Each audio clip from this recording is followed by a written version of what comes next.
Bonjour professeur Fabrice Denis. Bonjour. Vous êtes médecin oncologue, président de l'Institut de e-santé INES, directeur de l'Institut de prévention Astrium, et on va pouvoir vous rencontrer au Mans lors d'une soirée de conférence qui aura lieu le 14 octobre à l'université.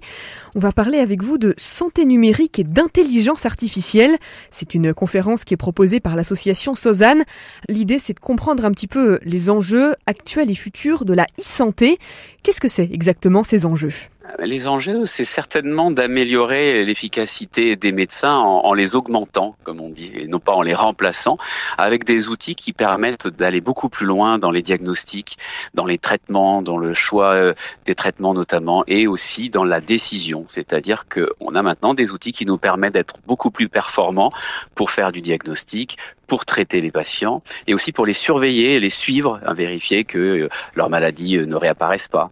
Donc ce sont des outils qui sont maintenant validés et dont l'efficacité a montré que pour certains d'entre eux, ils étaient même parfois supérieurs au diagnostic médical classique. Et donc en combinant le médecin avec ces outils, on va montrer à quel point on change d'époque en termes de performance, en termes d'efficacité, en termes de résultats cliniques. Donc si je vous comprends bien, l'intelligence artificielle, c'est une véritable révolution dans le monde du soin.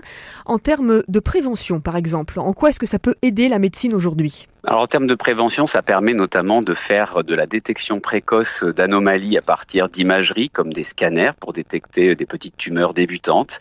Ça permet aussi de faire de la détection précoce de certaines maladies, par exemple chez l'enfant, des retards du neurodéveloppement ou chez les adultes pour détecter des fragilités ou des anomalies qui sont des risques pour d'éventuelles maladies chroniques comme le cancer, les maladies cardiovasculaires ou le diabète. Donc là, on est vraiment sur des outils qui permettent une analyse très fine et très personnalisée des risques et une évaluation de l'efficacité des mesures de prévention. C'est-à-dire qu'on peut dire, en faisant ça, ça et ça, comme mesure de prévention, on peut gagner tant sur les risques de maladie, sur la longévité, et vérifier 6 mois après que ce que l'on avait prédit est appliqué avec les mesures de prévention. Et ça, c'est tout nouveau.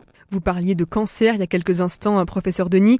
En cancérologie, l'intelligence artificielle, qu'est-ce qu'elle peut faire concrètement de nouveau, de neuf ? Alors elle peut plusieurs choses. Elle peut, sur le plan de l'imagerie, permettre une détection de plus petites tumeurs, notamment en mammographie ou au scanner. Elle peut aussi permettre de créer des parcours de soins plus précis et personnalisés pour chaque patient en s'adaptant à chaque maladie et non pas en faisant du tout en un. Elle peut aussi aider le cancérologue à faire ses traitements de radiothérapie en l'aidant dans la délimitation des zones à protéger des rayons. Et elle peut aussi l'aider dans le choix des traitements. Alors tous ces outils d'intelligence artificielle, ils se développent de plus en plus, on l'a bien compris. Les prochaines années, le développement va être d'autant plus fulgurant. Mais est-ce que déjà, aujourd'hui, en octobre 2024, ce sont tous les établissements de France qui en sont équipés ou c'est seulement les plus importants et ça va ensuite essaimer peu à peu ? Alors ça dépend lesquels. Certains équipements sont présents dans pas mal de structures, comme les outils de télésurveillance pour surveiller l'état clinique de patients, notamment avec un cancer. Il y a à peu près un tiers des établissements en France qui ont ce type d'outils. Mais globalement, pour les outils un peu plus avancés qui permettent de combiner les dispositifs d'évaluation des âges vasculaires, biologiques, métaboliques, etc. Là, honnêtement, il y a très très peu d'établissements et au Mans, on sera certainement un des premiers à avoir le panel complet de prévention. L'un des premiers à avoir le panel complet. Aujourd'hui, en termes d'équipement, quels sont déjà les outils dont les médecins disposent ici au Mans ? Actuellement, c'est assez limité en termes de prévention. On a plutôt des outils classiques de mesure de la tension artérielle, des prises de sang assez simplistes. Maintenant, on sait qu'avec la génomique et des mesures de composition corporelle par des dispositifs de e-santé très très précis, on a une meilleure vision qui permet de dire précisément les risques ou pas d'ailleurs, de pathologie chronique pour un individu et les moyens de modifier les choses et de vérifier que les modifications ont pu être effectuées plus tard. Donc on a vraiment un pas qui est en train d'être franchi, qui pour l'instant, hélas, n'est pas pris en charge pour tous les examens, parce qu'ils sont très récents. Certains que nous utilisons d'ailleurs sont faits aux États-Unis exclusivement. Je vois notamment la génomique, mais je suis pas du tout inquiet, car à terme, ils seront pris en charge au vu des bénéfices attendus. À vous entendre, professeur Denis, on a vraiment l'impression que l'intelligence artificielle, c'est la solution à tout, qu'il n'y a aucune faiblesse dans ces dispositifs. Est-ce que, malgré tout, on peut avoir un regard un petit peu plus nuancé, peut-être, et savoir quelles sont encore, pour le moment, les failles, si j'ose dire, de ces systèmes ? Les forces de l'intelligence artificielle, on les connaît bien, mais les faiblesses, elles existent et elles nécessitent effectivement de les connaître pour le côté médecin et côté médical. Elles sont de plusieurs ordres. D'abord, il y a possibilité d'hallucination dans ce qu'on appelle l'intelligence artificielle générative. C'est-à-dire que de temps en temps, elle vous invente une réponse à une question. Et ça, si vous n'avez pas une bonne formation médicale, vous pouvez, entre guillemets, tomber dans le panneau en l'absence de vérification. Et ça, c'est un vrai souci. Après, on a quand même des bonnes performances diagnostiques. Mais néanmoins, c'est une faiblesse qui est connue et pas encore parfaitement corrigée. On a aussi ce qu'on appelle des biais d'algorithme, c'est-à-dire que l'intelligence artificielle peut donner une réponse, mais en se basant sur des données de mauvaise qualité qui ne s'appliqueront pas à votre patient.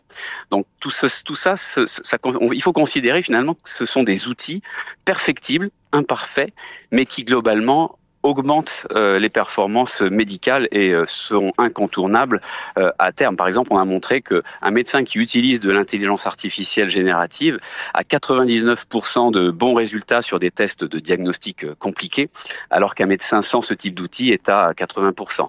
Donc ça devient incontournable comme à l'époque Internet qu'on utilise maintenant couramment en médecine. Vous avez parlé, professeur Denis, de médecins augmentés au tout début de cette interview. Le risque pour nous patients à terme, c'est pas d'avoir une médecine déshumanisée peut-être ? Alors là, il n'y a aucun danger que l'intelligence artificielle remplace le médecin. Et ça, c'est vraiment le message qu'il faut faire passer. C'est un outil supplémentaire d'efficacité. Ça ne remplacera jamais un médecin pour plusieurs raisons. D'abord, ça n'examine pas les malades. Et en plus, il n'y a pas la prise en compte globale et l'interrogatoire complet qu'on peut avoir avec un patient. Donc ça peut rendre des services ponctuellement, mais ça ne remplacera jamais un médecin.